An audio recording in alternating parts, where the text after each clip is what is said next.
It's 17:30 GMT. This is Eyewitness News on 97.3 Citi FM. I am Umaru Sanda Amadu. Tonight, I'm here with Inu Safo. And coming up over the next 90 minutes. Despite the betrayal from some quarters, we stand in solidarity with all unions and bodies who have decided to take action through strikes and demonstrations. We wish to assure them of our continued support. At an emergency congress held on Thursday, 10th October 2024, TUTAG has resolved to embark on a strike. Technical university teachers joined their colleagues, the university teachers, to embark on a strike following presidential non-action on Galamsey. Meanwhile, and also coming up, still related to the same subject, the Catholic Church in Accra, supported by graduate students, hit the streets to embark on a prayer walk against Galamsey. This is non-political.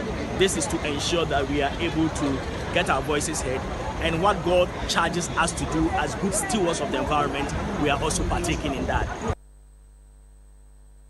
And meanwhile, the Operation Halt by government enters day 2. We speak to our correspondent or reporter who has been following the men in boots to prevent the destruction of our water bodies.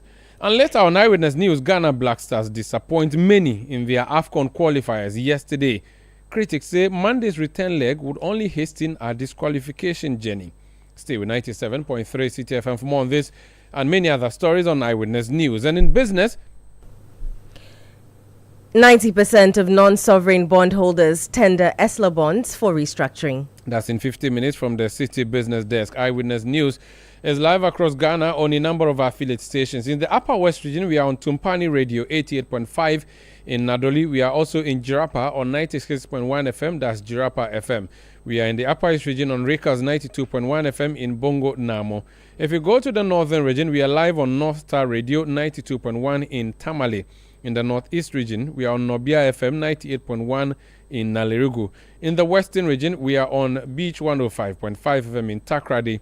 We are also on Sky Power 93.5 FM in Takrady. In the Ashanti region, we are live on Focus 94.3 FM on the campus of KNUST in Kumasi. We are also in Kumasi on Orange 107.9 in the same capital city of Kumasi. In the Volta region, we are on Sela Radio 97.1 FM in Dabala. In the Holy FM as well, 98.5 FM in Afplau. In the Savannah region, we are on Kasha 99.5 FM in Damongo. You can join us on WhatsApp 0549-986-996. Send your messages there.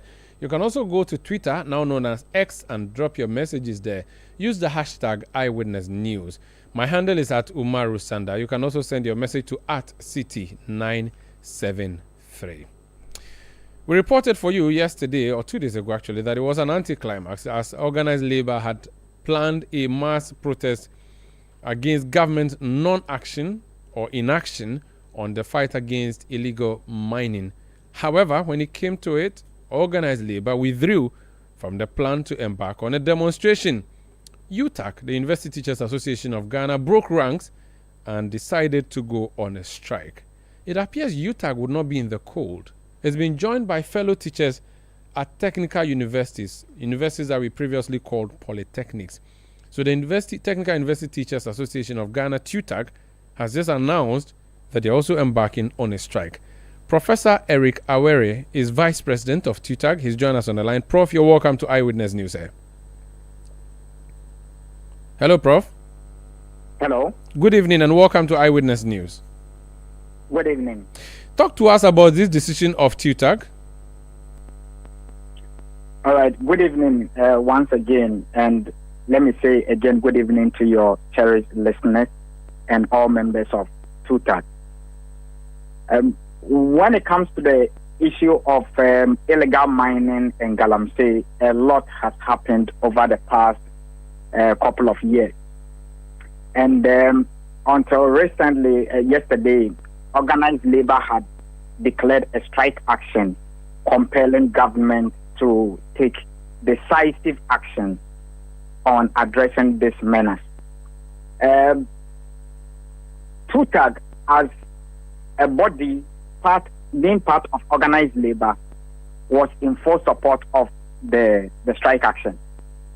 Unfortunately, when TUTAG took organized a Congress and took a decision to join the strike, then we got the wind that organized labor has chickened out.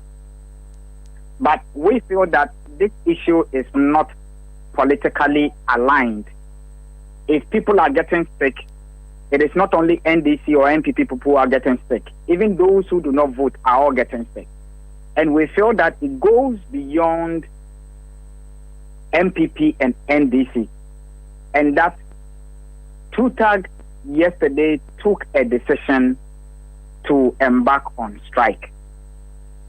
As you are aware, UTAG has already declared their intention. They have already embarked on the strike. And currently, TUTAG has also taken a firm stand on that. So TUTAG is serving notice to organize labor as per the Labor Act. And then after 7 days, if government does not do anything, we are going to embark on strike. So that is basically what we are trying to do. Now, we saw how swiftly UTAG acted. Almost immediately, they announced that they were not going to go with the decision of organized labor. They were embarking on a strike. It has taken you more than 48 hours. What caused the delay or the slow nature of your announcement of a strike? If you recall, when organized labor declared the intention to go on strike if government does not do anything about the illegal mining activities by the 30th of September, UTAG issued a communique also indicating that they were also going on strike by 30th. TUTAG also brought a communique, and then we said we were in full support of the strike action by organized labor. As you are aware, we cannot just go on strike. If you want to go on strike, it's a labor issue, and that you need to, per requirement of the law, you need to give notice to organized labor. What I'm thinking is that it is possible that UTAG had already served notice to organized labor even prior to the ending of September. That is what we were hoping, that organized labor would have continued with the strike, and they would have gone through the needed processes for us to join the strike. So yesterday, in fact 2 days ago, when we held the emergency Congress, the decision was that we're going to get back to organized labor, find out whether they have duly informed Labor Commission, and if there is any corresponding to that effect, then as law-abiding citizens and people who are seen to be training people in higher level, we are not supposed to be breaking the law. So we will have to go directly with what the law says and then ensure that the right thing is done. Now, once organized labor checkings out, it means that whatever information they had sought from Labor Commission will no longer apply to us. What it means is that if we want to embark on a new strike action by TUTAG, we need to follow what is in the law. And the law says that we need to give Labor Commission a 7 days notice. And so that is what necessitated the emergency Congress yesterday in the evening. And the decision was that we still want to go on the strike action, but we need to follow due process. So even though it has taken 48 hours or over, the effect of the strike action will be felt when we have served notice to organize Labor Commission, and then Labor Commission has not taken steps within 7 days, then our members will be on strike. So that is why ours have delayed a little bit. I see. So when does your strike take effect? What date or day? So we will have to, like I said, we have to serve Labor Commission. We are serving Labor Commission on Monday. What it means is that by the following week, Monday, we should start our strike action. And as you can see in our press release, we have clear things that we want to see. It is not what organized labor went to discuss with government. We don't want word of mouth. We don't want assurances. We want action. Until the action is seen, we are not coming back to the classroom. I noticed that the paragraph at the bottom of the first page of your statement says, the second sentence there says, despite the betrayal from some quarters. Can you talk to us about what you mean by betrayal from some quarters? That phrase jumps at me when I look at your statement. Okay, so we know that organized labor, even in the preparations and then in the decision making towards calling for industrial action, we TUTAG members were fully involved. In fact, I represented the union at the meeting, and the decisions were clear. Now, at the last but one meeting that was held on the 17th, TUTAG was there, and then we met the how do you call it? The interministerial committee that the president has set up to look into the issues that we have raised. So we were in full support. What is strange and why we say there is betrayal is that even the meeting to call off the strike, TUTAG was not invited. So we feel that we have been betrayed because all along the decision is that until we see concrete actions from government, and we're clear that before we can change our minds, we need the president to declare a state of emergency. That should be the first thing. So I'm surprised. In fact, all TUTAG members are surprised, and we feel betrayed by organized labor. When we have taken a decision and organized labor goes back and then flout the decisions that we have all taken. So we feel betrayed, and that is why we are saying that there's a betrayal from some quarters.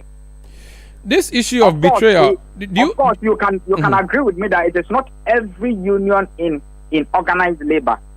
It is some people in organized labor that have chickened out, that have sold the goodwill that we had in them. Okay, now the next issue would be this issue of betrayal. Do you get the sense many more unions are betrayed and may be following the path that you have followed? Do you sense some unions joining you on this path so you don't become the lonely two, yourselves and UTAG?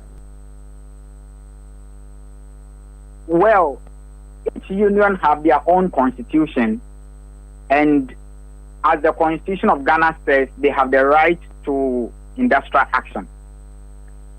We cannot force any union to join the strike. But what we are hoping to say is that, and like we are all saying, you can trust me that government will only say it and not follow it with action.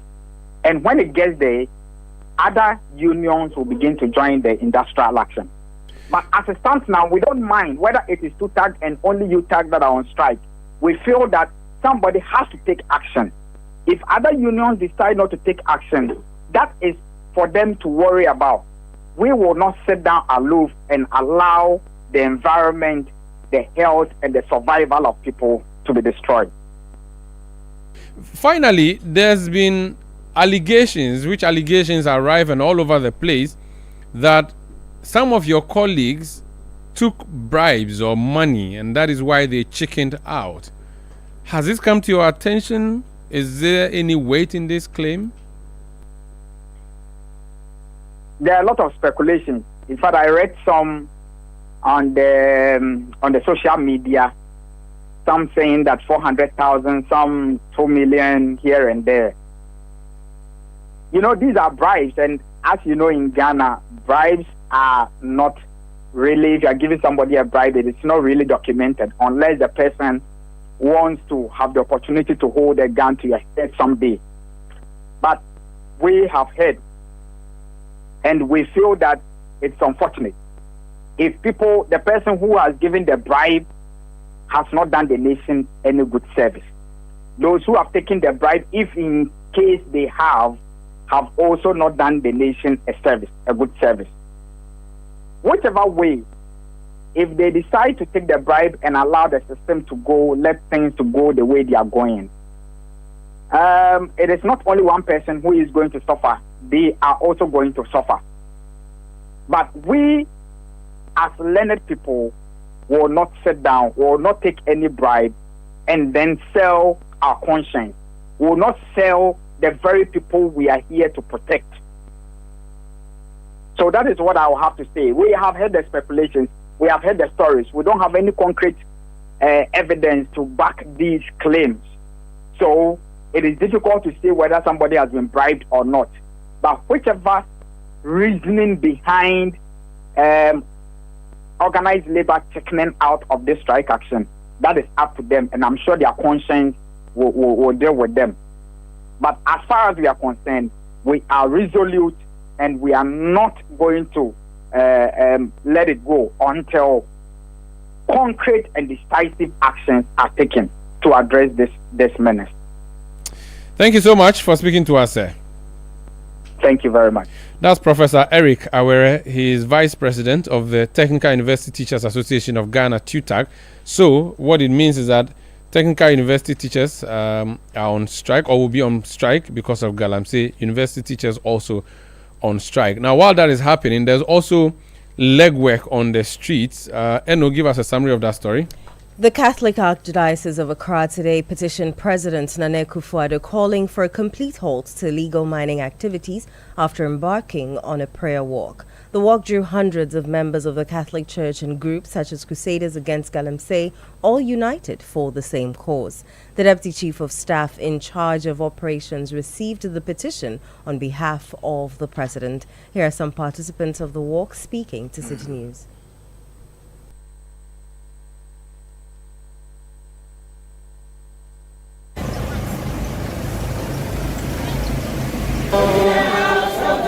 We'll be going to the phone lines now, actually, to hear from these demonstrators today. Reverend Father Nicholas Azne is president of the Justice, Peace and Integrity of Creation, one of the organizers of the march today. Reverend Father, you're welcome to Eyewitness News on 97.3 Citi FM. Hello, Reverend. Hello. Yes. Good evening. Good evening, Rev. How are you? Fine, thank you. And how are you too? I'm very well, thank you. Typically, we would expect you to be leading mass, or we would see you, doing religious work in the confines of the church. Why did the men of Kasok hit the streets today? Can you tell us more? Well, the men in Kasok are also Ghanaians. The men in Kasok are also human beings whom God has given and trusted His universe and also the things He created too. So, as a Christian, we are all called. It's a call mandate to do that, to take care of creation.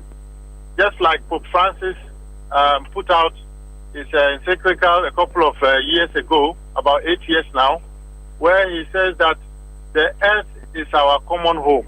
So God has entrusted that to us to take care of it. So we cannot say because we are priests, therefore we should take our hands off. I mean, we are also dealing with people who are also in the parishes. They are also Ghanaians, they are also Christians. So that should be a concern for the church. So it was not a demonstration, strictly speaking, is it?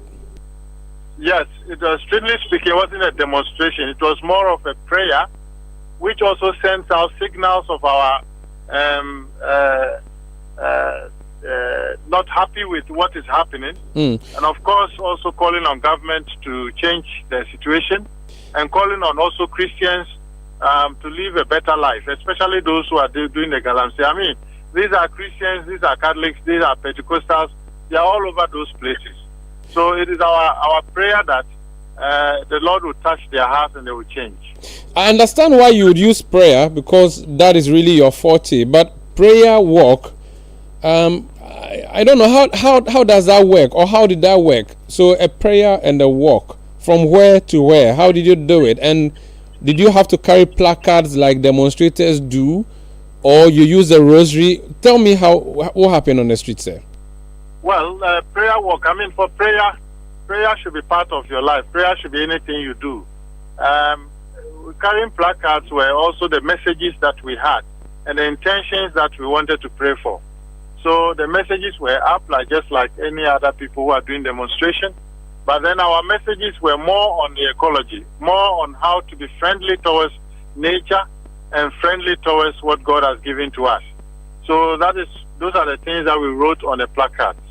And as we move around, we're also praying our rosaries. This is a month of the rosary, where we invite Mother Mary to join us in our prayers.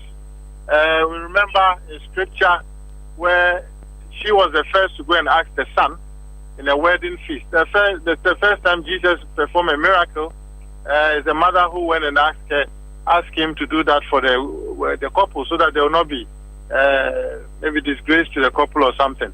So that was when he did the first miracle by changing water into wine. It was through the Mother Mary's intervention, or maybe interceded for the couple. So the church decided that, okay, fine, let's use the prayer of the rosary and then ask Mother Mary to intercede for us. Would you say your message has been well received? Who did you petition? What was the feedback? Yeah, the feedback was good. We feel our message was well received. When we got to the entrance of Christ the King, we met one of the staffers, and then he received the message on behalf of the president, and we expressed how we will wish the country or the things that are happening will change. And we're very happy. A lot of people came, they were very happy with what was happening. So we thank God that at least we have sent some message around. We have also sent some signals that what is happening, we are all not happy.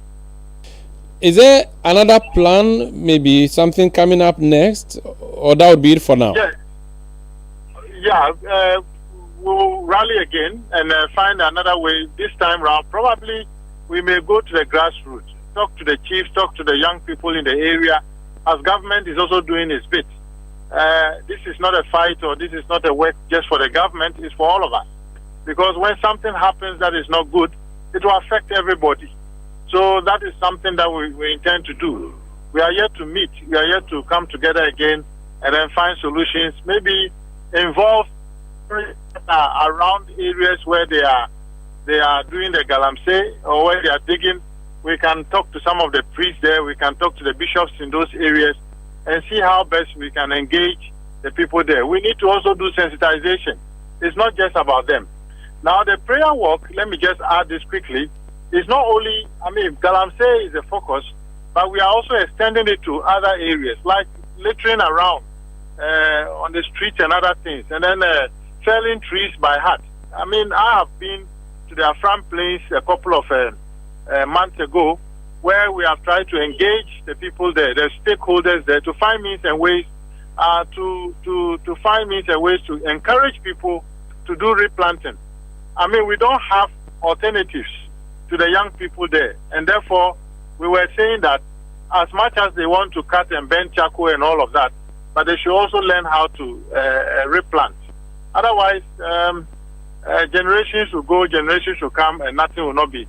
The next one that will come, they will not be happy with us. Before you go, so I see that you're president of Justice, Peace, and Integrity of Creation. Can you talk to us about that? Yeah, Justice and Peace, Integrity of Creation have to deal with issues concerning justice in the church area, also outside the circles of the church. It also has to do things with peace. Where there's conflict, we can also go and help. And then also issues concerning migrants and child trafficking, and issues concerning poor and needy. These are the areas where Justice and Peace work on in terms of the church circles. Very well, thank you so much. I think I should just greet you in the Abrahamic greetings. As a Muslim, I would say Assalamu alaikum, which is also shalom to you. Alaikum salam.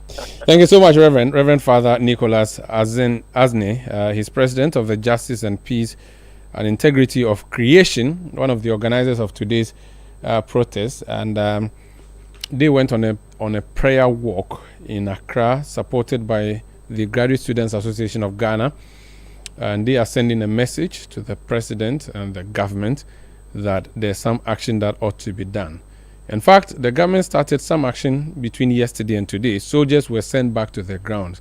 The man who covered them is Fred Duho. He's in the studio. I'll be talking to him in a jiffy. Please stay with us. Eyewitness News. Be there as it happens. Let your voice be heard on Eyewitness News on Facebook at facebook.com/Citi97.3, Twitter at twitter.com/Citi973, and Instagram at instagram.com/Citi973 with the hashtag Eyewitness News.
My name is Umaru Sanda Amadu here with Eno Safo. If you're just tuning in, the big stories tonight. 1. Technical University Teachers Association of Ghana, TUTAG, has joined a strike by University Teachers Association of Ghana, UTAG, against Galamsey. 2.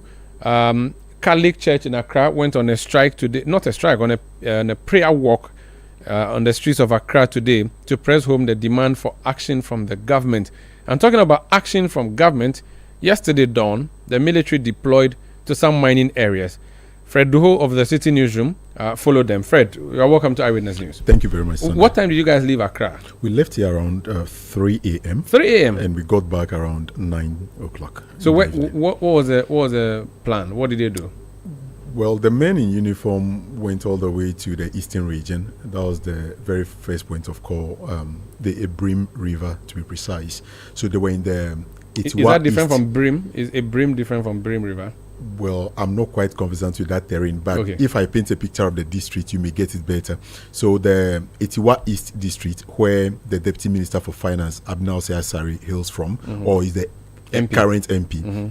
And then they moved to the Etiwa West constituency, where we have the former Roads Minister, what's the name? The Terminator, yes. Let me just put it that way. He's also from that particular area. So those were the two districts the task force visited. Okay. And by the end of the day yesterday, 18 chamfans were burnt, as well as about 10 pumping machines and 1 excavator. They were on the water body. The excavator was quite close to the water body, so that also fell victim to the exercise. What was the modus operandi? How did they deploy? How many soldiers did you see? How did they go to the site? What did they do when they got there? There were about 10 pickup trucks and 2 huge, I understand it's called, is it Peace Goa or so? That is that huge at truck. Australia, we call it a bongo. We call it a bongo. Is it not that ugly-looking big yes, truck? That one, there were 2. They were carrying the Navy boats. Okay. So 4 Navy boats. Oh, they went with Navy boats? Exactly the case. Because they were going to deal with the issues on the river. So in this particular Ebrim River, any chamfan that was found on it, they send the river warden to go, they swim all the way, and they go with the fuel, which is petrol or diesel, and then they go and burn these chamfans. So the deployment, we talking about 100 military men per my estimation, because if 10 pickup trucks were on that particular journey, and each were carrying about 10 military men, and they were all armed. I mean, they were going for an operation, so obviously you'd expect that they are armed. Did they put their boats on the water to go on there, or they didn't have to do at that? certain points? So they also went with the drone. I must put that on record. So they fly the drone, they pilot it up, and then they see where specifically they can direct their men to go and get the galamsees. Did they go as a group, or they divided themselves into multiple groups and targeting different water bodies? From the start, we all went as a group, but when we got to location, it was actually split into 3 groups. Okay. So the group in which I was had about 37 men, and they also went about their duty as expected. Now, we were expecting to get these illegal miners in active service or active operation, but that was quite strange. You won't see them. They were not there. It is either you see them running, or you won't see them at all. But the youth were in the communities in their numbers, idling around. So you wonder if they didn't go to work today. They didn't go to work, so they got a hint that the men were coming. But Sanda, so it was difficult to remove the chamfans. That's why they left them on the water, presumably. Yes, and the excavators that we saw. Now so the excavator, was it operating when you saw it, or it was just parked? No, it was parked. Now the mission of this particular phase 2 of the Operation Halt, as stated by Colonel Eric Tinedu, is that they are directed to go and deal with illegal mining on water bodies. Okay. Now, if you have license or you do not have license, as long as you're on the water body or within close proximity, which is 100 meters radius to the water body, you fall victim to their operation. So they can bypass a number of illegal mining sites because they are not on close. The ground or in the farm, exactly, they don't care. because they are not close to the river body. Those were spared. Okay. But he noted that this particular phase of operation will last for 2 weeks. And after that 2 weeks, they are expecting to escalate their operation. That may depend on the directive from the government. So if after 2 weeks, government is satisfied with the fact that the river bodies are cleared, then they may give them another directive to go into the forest now to do the needful. And so the operation currently is solely on water bodies. Now, today, interestingly enough, they've moved to the central region. They were in the eastern region yesterday, but today they are in the central region on the Pra River. yesterday they said they won't disclose their next line of action or location to us because those are intelligence they would want to keep to their chest while they proceed with their operation. And the colonel noted that indeed a surprise is one of the strategy that they can use to outwit these illegal miners on their operation. So generally, I can say it was a smooth operation. There were no confrontations from miners or community folks, and the military, if given the needed support, I dare say they can do a good job. But this fight, Sanda, can only be won if the chiefs of these communities and residents or indigents are committed to the progress. They need to bring their contribution on board to augment what government has initiated. Aside that, I doubt they will succeed. Fred, just the vehicle you referred to, the one that carried their boats, is called a Pinsgoa. Yeah, Pinsgoa. So just to correct that. And moving forward, what was the state of the water body that you saw? What was it looking like? And the chamfans, are they in the middle or at the bank of the river? How do they operate them? The chamfans, let me start from the chamfans. The chamfans were in the middle of the water. So they swim there and you have this river warden that are directed or under the Ghana National Small Scale Miners. They were doing this in collaboration with the military. So they have the river wardens and they swim all the way to the chamfans wherever they are located. So when the military is able to pilot the drone to where a chamfan is, then they are signaled to now swim to the chamfan and they touch it. And they touch it. And sometimes they manage as possible to bring it to the bank of the river so that they don't leave the debris in the water. But what was the color of the river? And was it a big river or a small river? It's a big river and it's overflowed its bank. I can tell you that we got to a point where you see the miners, they've been able to divert the course of some of the river to a certain location or to probably a mining pit they've dug, and then they begin to use it to wash their ore. So generally, I can say the water is brown, very thick and murky. I don't know what you can use that water for, to be very honest. But is it flowing or is it stagnant? It's flowing. Water? It's flowing. It's flowing. And interesting. If indeed this operation lasts for a longer period and the military gets brutal with this operation, we should expect some outcome. But it's going to take a very long time. If you fetch that water into a bowl, just to allow it, let's say over time, you won't touch it. To settle by itself, it will take like a month. Before it settles? Before it will settle, for you to even get the surface clear. Wow. Because it's heavily polluted. I see. Now, that was yesterday. So they did not arrest anybody. No one was arrested. The big vehicle, what's it called? The Pinsgoa. No, the excavator. The excavator. Did they have to burn it or they immobilize it? What did they do to that one? It was exploded. They used grenade to explode it. Oh wow! So that cannot be used again. So they destroyed it. Yes, if they are to escalate their operation to the forest reserves. Sandra, one interesting thing I see is that, the big fishes or those who have the financial muscle to do this illegal mining, they are the ones having the excavators.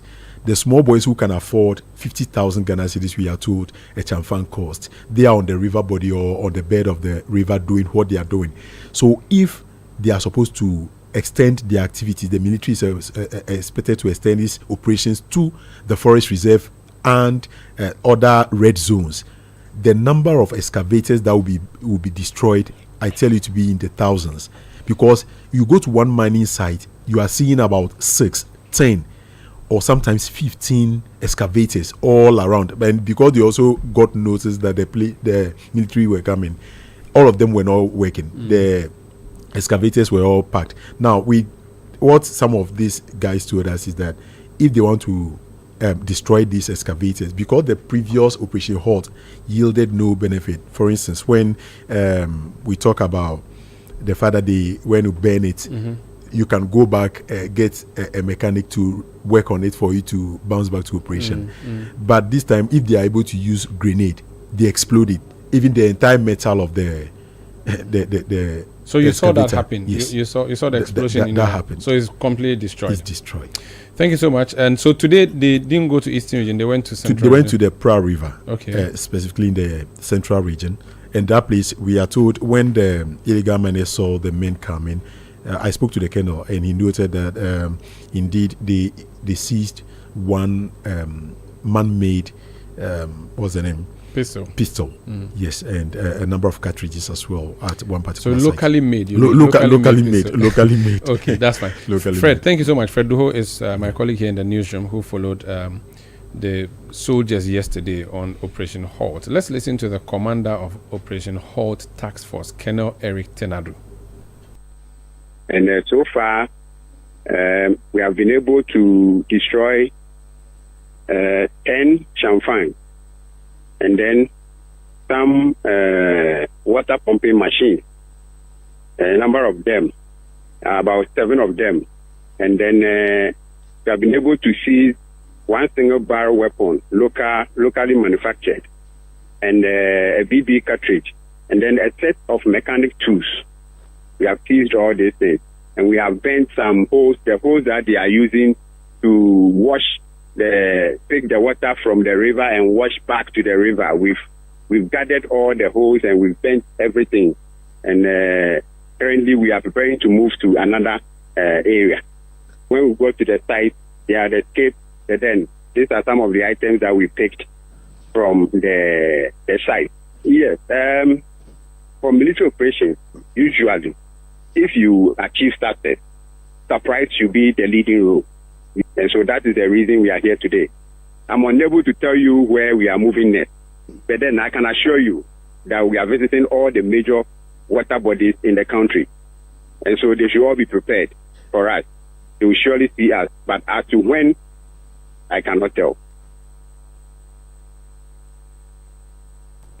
So that's the Operation Halt Task Force Commander, Colonel Eric Tenadu, speaking to us there on day 2 of their operation. Let's go to people who have been watching the space, who've been asking for some work to be done and what their assessment of the 2D exercise by the government has been. Awula Sewa is coordinator of Eco-Conscious Citizens. She's joined us on the line. Madam, you're welcome to Eyewitness News. Good evening. Thank you for having me. Good evening. We asked for action. The government is acting. Are you impressed? Well, some steps have been taken. We can't dismiss them. So we have to say thank you for that. But as we all know, we face an existential threat, and we need many more steps to be taken. We do need the state of emergency. We do need the army to go to all our forest reserves, remove all persons there, all miners, all equipment. Also the same for our water bodies. We also need to revoke all the licenses that were granted since LI 2462 was passed. So there's a lot of work still to be done. But we will not dismiss what has been achieved, but we say there's far, far, far more to be done. So would you want more of this to continue perhaps to the forest zone, because it appears the term of reference now is just on the river bodies? I don't know what you think. Should they also go to the forest? Well, we face a catastrophe. It's not just the river bodies. It's the river bodies, it's the forest reserves, it's the farmland. The problem is on a great proportion because we've waited too long to act. That the 1,000-mile journey begins with one step, and we thank God that action is finally being taken. So we say we cannot say it enough times. Have a state of emergency. Go into all the forest reserves, the water bodies, and bring out everybody who is there. Then you need to start arrest and prosecution. We need to start arrest and prosecutions, and then we need to. I know that steps are being taken to revoke LI 2462, which is great, but we also need to revoke all licenses that have been granted since the LI was passed. We also need to pause all small-scale mining because we don't have the monitoring regime and we can't monitor them. So we need to pause until we can get our act together. So there's still a lot of work to be done. There's still a lot of work to be done because we face an existential threat. We are being poisoned. Our farmlands, our water bodies, and it has entered the food chain. So we face food security concerns. It's a very serious problem we are facing. So more robust steps need to be taken. Thank you so much for speaking to us. But before you go, there are critics and cynics who say this operation by the government is a 9-day wonder. Do you hold a similar view, or you think this would give us some success, considering that in the past we've done this? Only the government knows whether or not we are serious, whether it's just to buy time, because as you know, Thursday should have been a general strike, and organized labor has suspended it.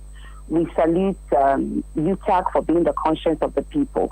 But I've always said that what we face is a gigantic problem. If we have statesmen in the country, all political leaders should come together at this stage and say that we are putting Ghana first. We are all going to commit to taking these steps. So it doesn't matter who wins the election. The electorate knows that it's not going to change. It's going to be sustained. But right now you have some persons thinking of capitalizing on it. It doesn't show statesmanship. If war is declared against Ghana today, what will happen? All political parties will have to come together and see what we can do to defend Ghana. War has been declared on Ghana. Those destroying and poisoning us are environmental terrorists. So there's a state of war going on. All the political parties, if they are statesmen, should come together and say that this is what we are going to do. We are going to abide by the demands that the environmental organizations have asked government to take. And therefore, we are asking for the support of the people of Ghana, because the enemy is the environmental terrorists who are poisoning us to death. But this is not happening, and that's a real shame. Thank you so much for speaking to us. That is Aula Sewa. She's coordinator of Eco-Conscious Citizens. Let me bring some messages you've been sending through. Mausi Ayebi Aista in Volta region says, I stand with UTAG for their commitment to addressing the critical issue of illegal mining known as Galamsey. Their decision to join UTAG strike sends a powerful message despite organized labor's setback. Lukman from Asamankesi says, I'm surprised at the sudden turn of events by organized labor. Corruption everywhere. Long live UTAG. Long live UTAG. Galamsey must stop now. Hakim Ashraf from Tamale says the potency of organized labor to fight anything in the near future is gone forever. Emil Aquinsivi in Pando says UTAG and TUTAG have every legitimate right to embark on industrial action just for the government to expedite action on the Galamsey issue. Al-Hassan Hamdan from Nyoini South says, I'm not surprised with organized labor's U-turn. Government has infiltrated their ranks. Alhaji Haruna from Ashaman says, the decision by organized labor to suspend the strike action leaves room for speculation. But why don't you embark on the strike even for a day? This is not good at all. You can also send your message 0549 986 996. And what else do you have for us? Still on Galamsey, the chairman of the Church of Pentecost, Apostle Eric Nyamiche, has emphasized that the fight against illegal mining or Galamsey can only be successful if the country adopts shared values. He recalled how a visit to Galamsey sites revealed that some traditional leaders, out of fear of criticism from their peers who are involved in the practice, have chosen to ignore the destruction happening in their areas. Apostle Nyamiche believes that conflicting values among the country's leadership have contributed to the current situation the country finds itself in.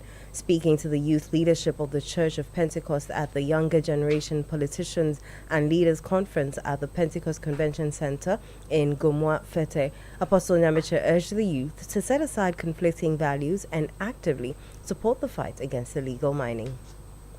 When we were going to visit the Galamsey site, and just to ascertain what was going on, I think about a year ago, then we went to this chief, and the chief said, as for me, Galamsey, Obi and your mission.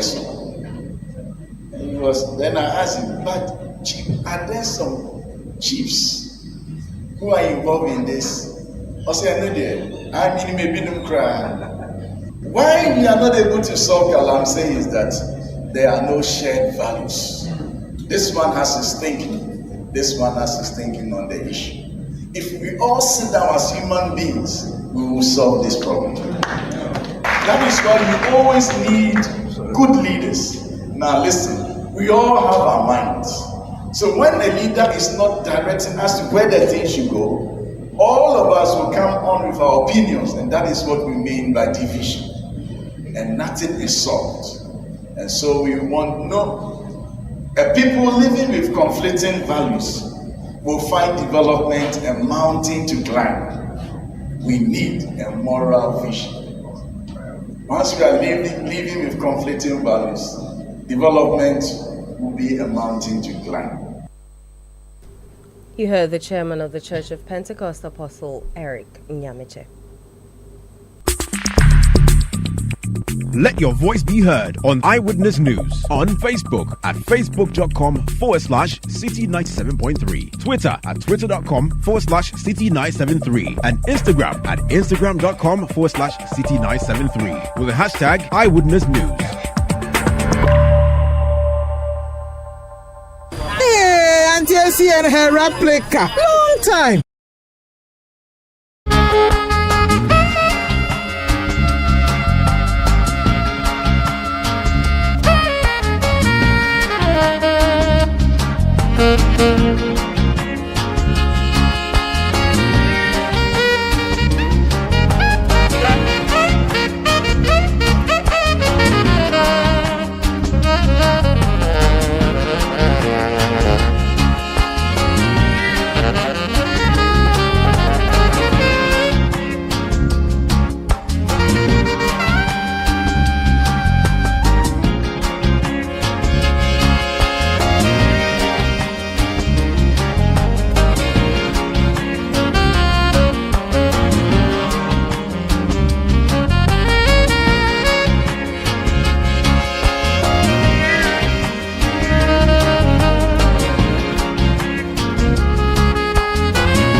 Citi97.3, Twitter at twitter.com/Citi973, and Instagram at instagram.com/Citi973 with the hashtag Eyewitness News.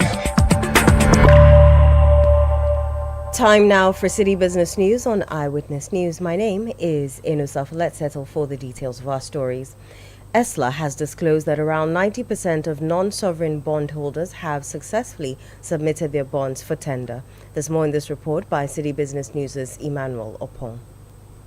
This follows September 16, 2024 announcement to purchase all outstanding bonds under ESLA PLC tranche under category E2, E3, E4, and E5 held by non-sovereign bondholders. Subsequently, on September 30, 2024, ESLA PLC extended the buyback offer deadline with a revised closing date set for October 14. A notice from the Ghana Stock Exchange urged the remaining non-sovereign bondholders to submit their bonds without delay. ESLA intends to utilize all available avenues to settle the remaining non-sovereign bondholders promptly once the buyback offer concludes. The bonds will be redeemed at a face value utilizing funds held in the locked box account. However, settlement date is scheduled for October 30, 2024.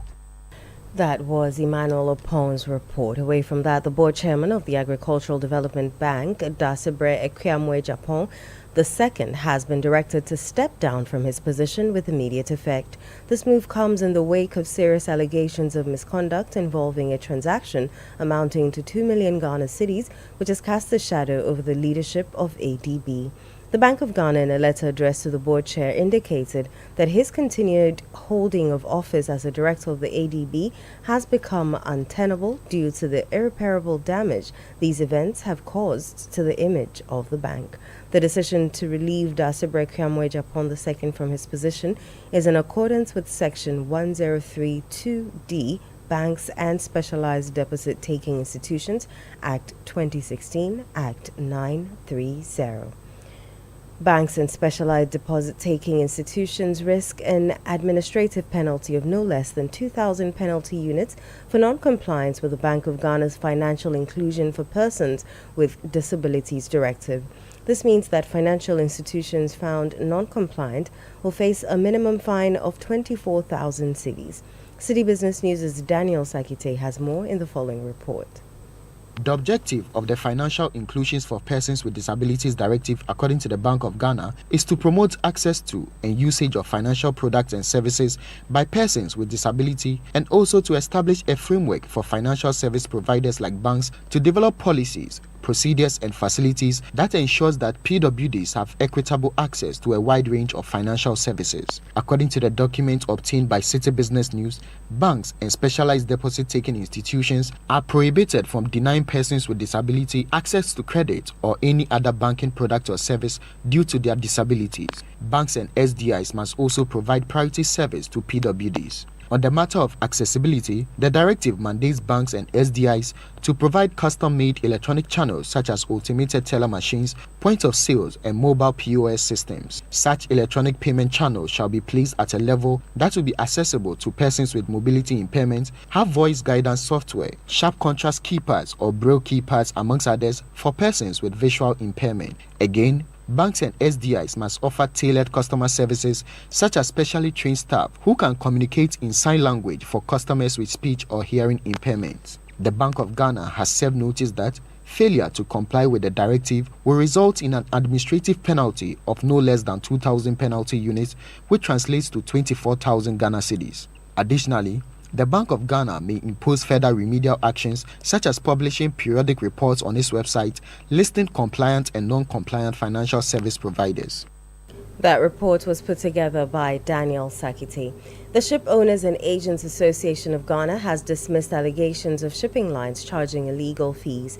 The Ghana Institute of Freight Forwarders, Customs Agents and other concerned stakeholders in September staged a protest in Tema to voice their frustrations over what they describe as excessive and exploitative charges at the ports. But the Ship Owners and Agents Association of Ghana have jumped to the defense of the shipping lines. Adam Umaru is an executive member of the association. He explains that the activities and operations of shipping lines are governed by law, legitimizing fees charged by these companies. Whatever we do, they are interlinked, and this is what maybe brings some of the misunderstanding and misconceptions. So before one of the shipping companies, the global giants, and it's public knowledge, so it's not something that is within, it's confidential, so that you can appreciate the life in a shipping organization. Once you appreciate that, then we'll play a second video, which will then interestingly come from a freight forwarder's perspective as to how he sees the total logistics chain, which means from loading of cargo until discharging of cargo. Adam Umaru is an executive member of the Ship Owners and Agents Association of Ghana. Public and private enterprises are being encouraged to embrace technology to enhance service delivery and meet evolving customer demands.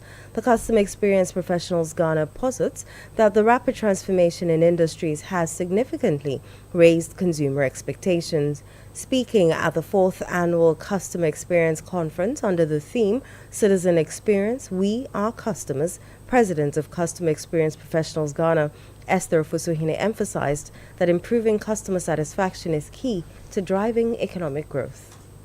We must prioritize accessibility, whether it is through digital platforms, mobile services, or community outreach. We need to ensure that every Ghanaian, regardless of where they live or their socio-economic status, has easy access to the services they need. This means leveraging technology to bridge gaps, not widen them, and being innovative in how we deliver services. Second, we must commit to transparency and accountability. Our citizens deserve to know how decisions are made, and we have confidence that those decisions are in their best interest. This requires clear communication, open data, and a culture of accountability within our institutions. Third, we must foster a culture of continuous improvement as a country. The world is changing, and so too must our approach to serving our citizens. That was the president of Customer Experience Professionals Ghana, Esther Ofosuhene. And now a response to an earlier story, Dasibre Kwamwe Ejapon II, the board chairman of the Agricultural Development Bank, has resigned with immediate effect following allegations of extortion against him by one of the customers of the bank. According to sources, his resignation follows an emergency board meeting yesterday, Thursday, October 10, 2024, at which the board chairman decided to do the honorable thing by resigning in the best interest of the bank.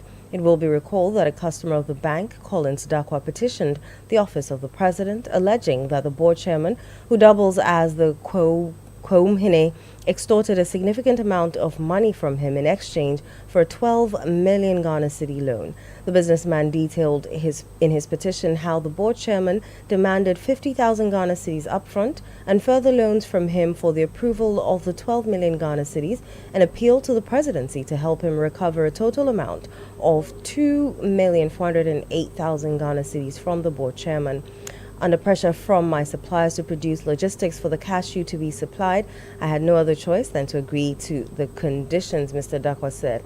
Despite fulfilling these demands, Mr. Dakwa claims that Dasibre continued to pressure him for additional funds, threatening to use his position to frustrate the business if he did not comply. And that's it for City Business News on Eyewitness News. My name is Inosafo. Up next is Point Blank. Eyewitness News. Be there as it happens. Let your voice be heard on Eyewitness News on Facebook at facebook.com/Citi97.3, Twitter at twitter.com/Citi973, and Instagram at instagram.com/Citi973 with the hashtag Eyewitness News.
This is Point Blank on Eyewitness News. My name is Umaru Sanda Amadu. Tonight on Point Blank,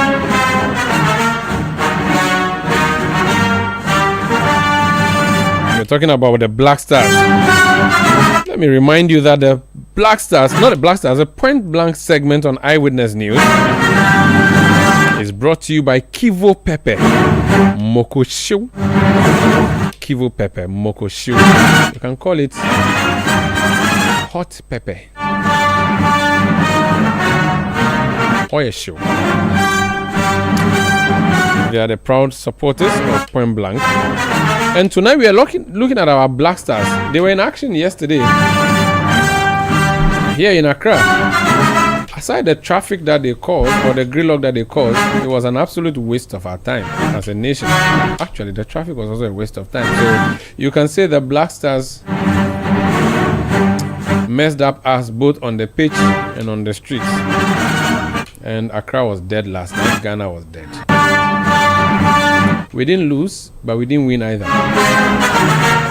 To help us understand what the situation with the Black Stars, I've dragged in Susu Graham. He's both on our research desk as a media house and also on our sports desk, and also an international student. Mr. Graham, you're welcome to Point Blank. Thank you. How are you doing? Fine, thank you. I'm excited to be on this platform for the first time. Oh, this is your first time? I believe so. I can't recall any other time I've been How here. are you feeling? People say that Point Blank this is a friendly fight. Oh, they say that the sports is not as... Right now, I feel like I'm a big boy. Yeah, you have arrived. Yeah, I've arrived. It's good to have you. So yesterday night we were supposed to play Sudan. It is part of the steps towards qualifying to be at the African Cup of Nations. Correct. And we put up a very poor showing. It was one of many previous poor showings. It's like we've taken a nosedive as a country. Yes, things have not been going that well for us. And from all indications, we have done a Titanic. We are going down. Yes, down. That's how it's looking. We are heading towards the iceberg. We have hit the iceberg. We've not hit it yet. No, we have. I would say we've not hit it yet, because if we win the remaining matches, we will go. Yeah, I mean, football, you have to go and play the match. No, so we've hit the iceberg. No, we're on the way to the iceberg. No. If we drew the next match or lost, you haven't watched. I've watched the movie. Do you see the guys who were playing the musical instrument when they started playing? That's what you're doing right now. No, let me tell you what happened. We've hit the iceberg. We split into two. One side is going down. The other side is going. We're going down. Wait, the only thing that will save us now is parachute. But you see, Sanda, the reason why I disagree with your analogy is that this is still savable. Where you're describing it, there's nothing to be saved. You understand? So the iceberg is in front of us, but there's enough time to turn. If we win all our remaining matches, we would have turned. How many have we played so far? We've played 3, so we've played half. And we're halfway through. So 3-3, halfway. The 3 we played, did we win any? No. Did we lose any?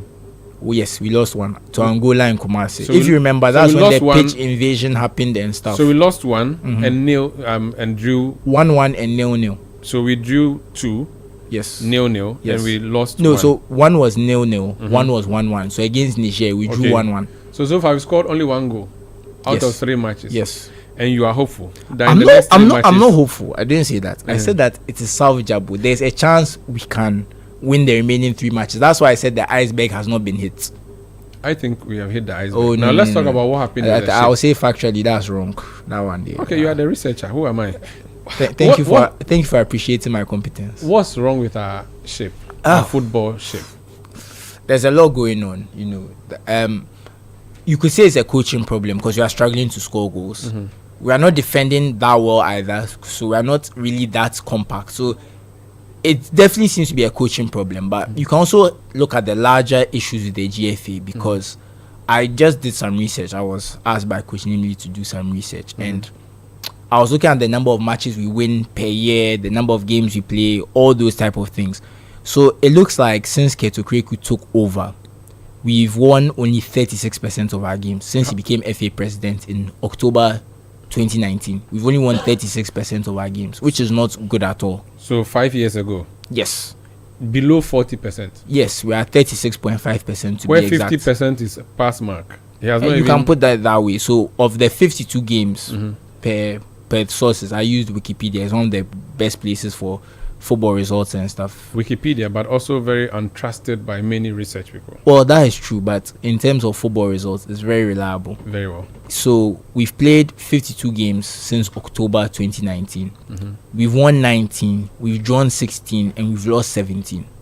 So it's basically like every game we play, we draw one, we lose one. It's like almost like we're in a cycle where we get every result one. We won 19. Yes. Lost 17. 16, lost 16. And lost 17. And you call this hope?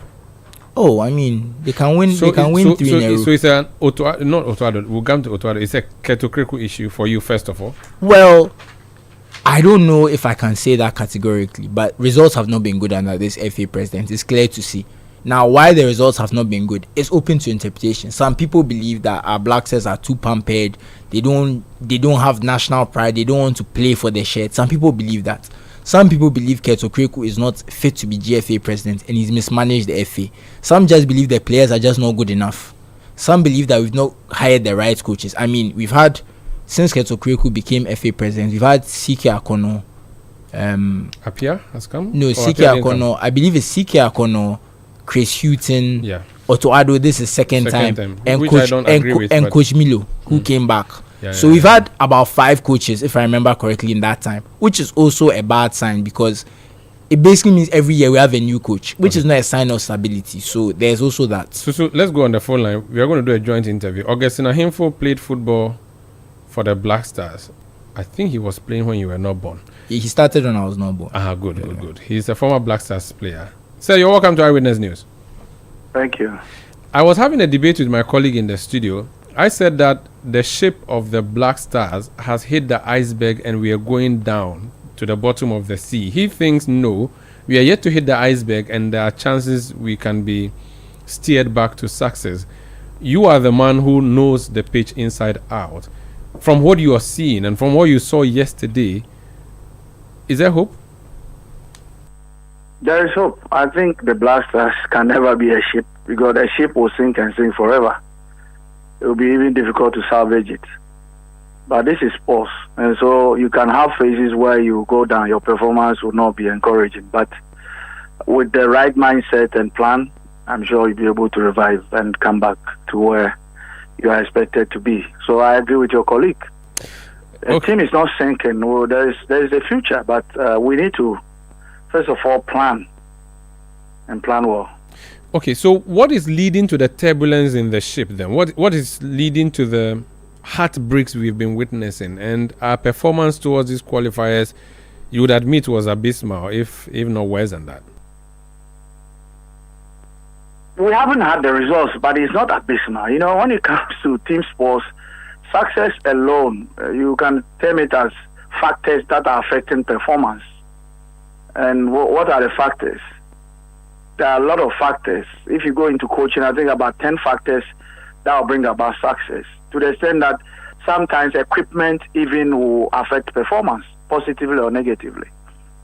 So I believe that the handlers of the team should look at this critically and then see the way forward for all of us. Because like yesterday, for instance, look at the game. The chances were created. I don't know how difficult it was for us to plant the ball at the back of the net. And if you look at some of the chances that we missed, you can ask yourself and say that, look, probably they wanted to outdo themselves. And in wanting to do that, they did not get it right.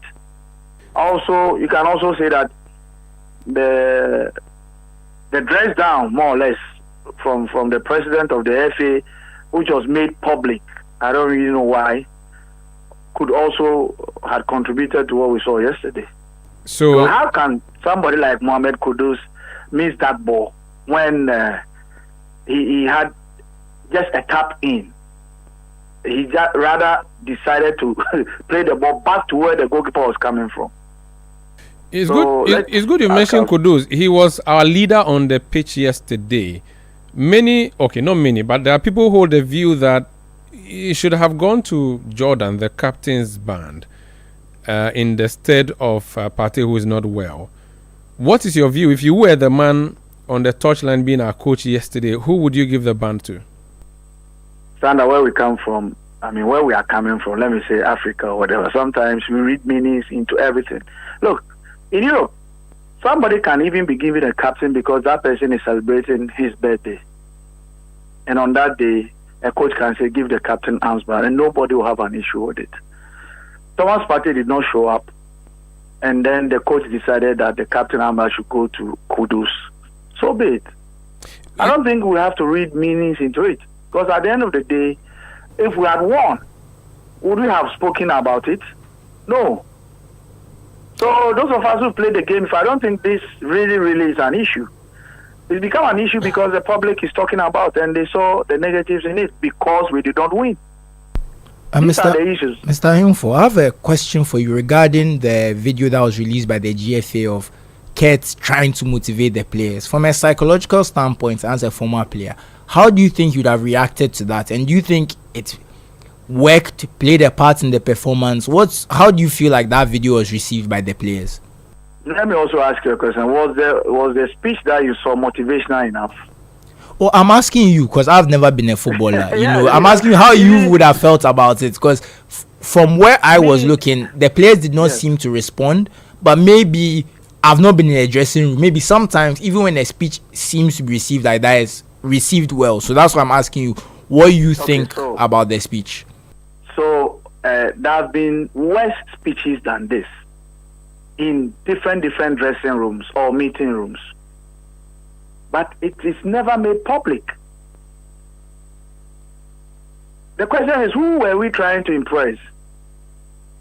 That what? The FA president has done everything possible for the team to win and the team did not win because he gave that speech?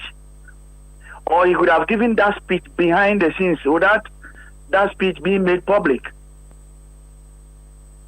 I mean, we have coaches who speak more, react more than what we saw from the FA president, yet it is not seen publicly.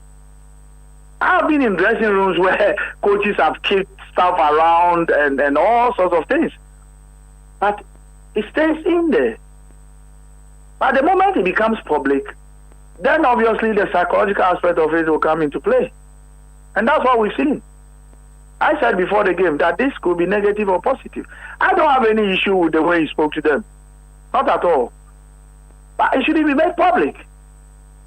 It should not be. I don't know who that video sought to impress publicly. I don't know. But there's no need to put that in publicly. That what? You are doing more than you are supposed to do and the people are not reacting.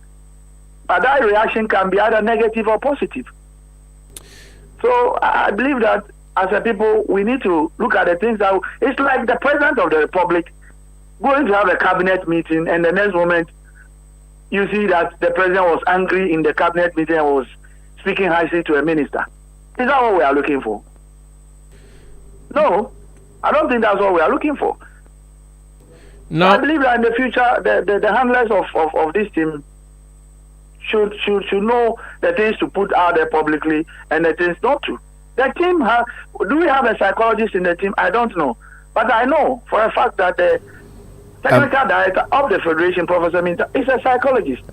We've heard reports that Keto Kriku is the one who's been kind of managing the psychology of the team. This is what has been alleged on various... That he's the team psychologist. It's been alleged. Oh, there's an allegation.